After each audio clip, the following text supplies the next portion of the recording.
Opening day was always exciting, for all of us, and especially for Gary. I just think Gary was a player that was looking, after playing all those years in Montreal, and I don't think he was recognized as the player that he really was until he actually came over here and got the real notoriety of what it was like to be in the spotlight and to be able to perform in the spotlight, and he was a big time player. I think a lot of people have underestimated Carter as a player, and I think because of his personality and the way he was, I think a lot of people really judged him on he just couldn't be that happy, and he really was. When you really look back on him now and the memories of him, he really was that happy. He was that happy among, a bunch of animals. He was very happy. And Mookie can tell you that too, because Mookie was very happy among a bunch of animals, And that was a hard thing to do. So, to see Carter and, his opening days, and I just remember that opening day, 1985, his first year, and he hit the home run off of, I believe, Neil Allen. And right there, you just knew. You knew inside your gut as a player that sit on that bench, you knew we had just turned the corner.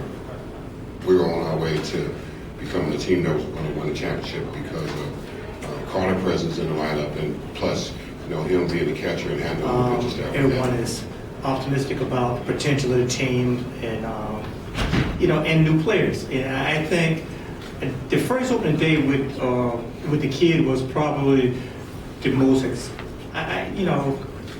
nervous I've been because, as Stroh mentioned, that a lot of us as ball players did not really know who Gary was. I mean, we played against him, and to be honest with you, we didn't like him, And that mainly because of what the attitude that he portrayed, just being that guy that was always smiling, always happy. You go up to the hit, he's trying to talk to you, trying to get your job done, But opening day, he was exciting, and I think that the attitude that he displayed all year, I think you saw that in opening day with all the players, and so that's what opening day. So, opening day is, you can't really judge anybody by opening day or a team by opening day because everything is always exciting, and everyone's enthusiastic and the optimism is there. Everyone think you're going to win the World Series. But with Gary, what you saw in opening day is what you saw, in mid-June, July, August, and September.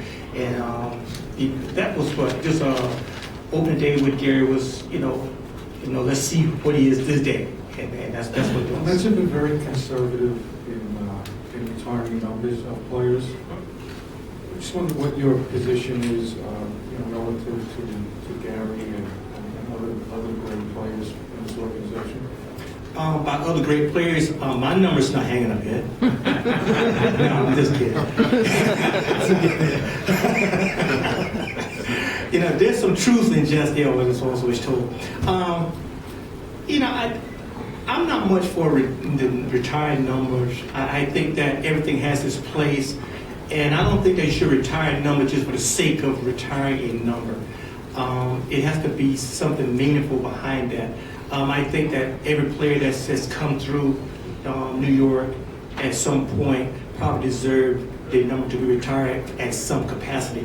But, I'm not big on retired numbers, although I think it's a great honor and a great tribute to that person. That's pretty much all I can say about retired numbers. Well, when I think about it, I think more on the line of,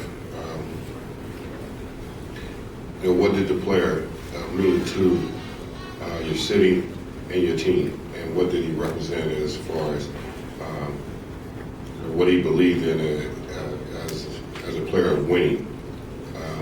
You can't just go on and retire numbers of players, because there have been a lot of great players that have come through there, but did they win? Did they have an impact? What kind of impact did he have on the team? What kind of impact did he have on the city? It's a whole city here that dwells for Met players and Met the history of Met players numbers to be retired. So I mean, you have to look at that as an important of Carter, Gooden, myself, Mookie, Hernandez. All the players that played in that day at that time was an impact not only on the field, but just for the city and what the city was all about. The city of New York was in those days and were really built around the Mets. Everybody talks about the Yankees. They didn't mention the Yankees when we rolled out in the '80s. We came, we were the team that everybody was hoping for to be great, and we were. We just came up short. A lot of years I wish they would have had the wild card because we would have made it every year. So, I mean, when you look at retiring numbers, the players that you think are honored to have their numbers retired, I think it's important. I do. I mean, I think it's important because of you're never going to be able to replace that player, just like Kidd. You're never going to be able to replace Carter and what Carter meant to us, and him coming over and the personality, and of course we all know he loved the camera, but he was very sincere as a person more than just a player. And I think you don't realize that when you're playing with him and when you see him on the other side. But when you have to see him every day and know that he is the same every day, that's a miracle in itself. To be at the highest level of professional sports and play, and you're the same every day. There's no waving, there's no changing. Gary Carter was a player that I will probably admire for the rest of my life because of the fact that he never said anything negative or bad about anybody. How do you go through your career of not saying anything about anybody? I wanted to kill quite a few people. And I just don't know how players can do that, and I saw Carter do that, and that's remarkable. That speaks more than what Carter did as a player. It speaks of his real character as a man and what he represented. And that's a hard thing to do in professional sports because there's so many egos and pride about who I am, and that wasn't the case with him. He loved everybody. He treated everybody the same.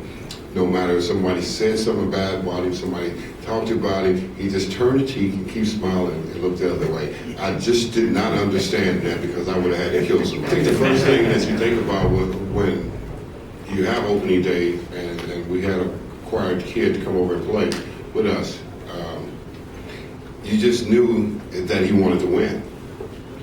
And what a joy to be able to know that and understand that. Winning was the most important thing to him. And I think if you go back to videos and look back on the year of '86 and the playoffs championship, how serious for us and just the excitement that he had, when Jesse got that last out in Houston, and the way Carter came out flying and jumped so high in the air, and Jesse just grabbed him, I know that had to mean, what it meant to all of us, for a player that played so long and played in one city like he did in Montreal, and then to be able to come to New York and, be able to capture, the heart of the fans in New York City.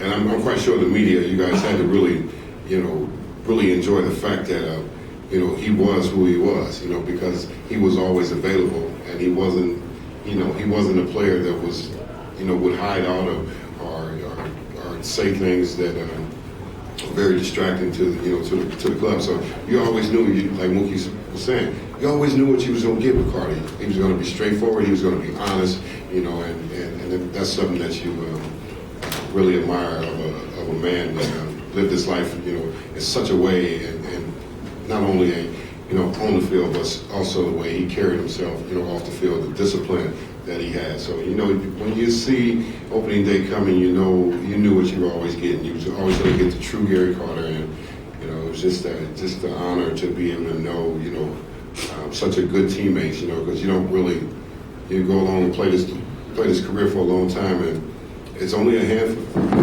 few people that you ever come across that live such a way, with such great integrity, and it's hard to explain. After seeing him play with us and live the life he lived and his passion and everything, it was just a great friend. Okay.